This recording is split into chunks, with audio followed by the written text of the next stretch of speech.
नमस्कार, स्वागत आप सभी का हमारे चालीके गॉसिप्स में। और आज हम बात करने वाले हैं फिर एक बार आप सभी के फेवरेट शो पॉकेट में आसमां की। शो की कहानी में अब रानी दिग्विजय का घर छोड़कर चली जाने वाली है और साथ ही एक बहुत बड़ी अपडेट भी सामने आई है कि अब रानी के घर छोड़कर चले जाने के बाद आने वाला है शो की कहानी में 5 सालों का लीप। जी हाँ, आपने बिल्कुल ठीक सुना। शो की कहानी में अब 5 साल आगे की कहानी दिखाई जाने वाली है, जब रानी दिग्विजय को छोड़ चुकी होगी, अपने बच्चे को अकेले पालने की कोशिश कर रही होगी।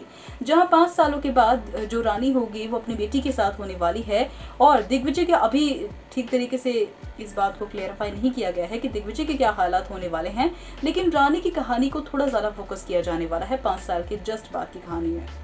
जहाँ अब जो रानी होगी वो एक बेटी को जन्म कर दे चुकी होगी और उसकी बेटी 5 सालों की हो जाने वाली है और अपनी बेटी को देख देख कर बार बार रानी को दिग्विजय की याद आती है। जहां रानी के कुछ फ्लैशबैक्स भी दिखाए जाने वाले हैं, जिसमें ये बताया जाने वाला है कि दिग्विजय के घर को छोड़ने के बाद रानी की क्या हालत हुई थी। रानी इतनी बुरी हालत में हो गई थी कि उसकी डिलीवरी कभी भी हो सकती थी और मजबूरन रानी एक मंदिर में चली जाती है और वहीं पर एक बेटी को जन्म देती है, जिसके बाद रानी की जिंदगी का असली स्ट्रगल शुरू होता है। क्योंकि रानी बिल्कुल निहत्थी होती है, उसके पास कुछ नहीं होता है, ना पैसे, ना ही घर, ना ही कुछ भी, और एक तरीके से जीरो से स्टार्ट करती है सारी चीजें रानी।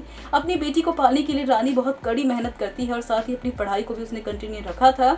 और अब 5 सालों के बाद शायद ऐसा हो सकता है कि दिग्विजय के साथ रानी की राहें जो है वो फिर एक बार टकरा जाए। तो अब आप सभी कितने ज्यादा एक्साइटेड है इस लीप को देखने के लिए, हमें कमेंट कर जरूर बताएं। वीडियो अगर पसंद आया तो वीडियो को जरूर लाइक कीजिएगा और आगे की सभी अपडेट्स के लिए देखते रहिए ईके गॉसिप्स।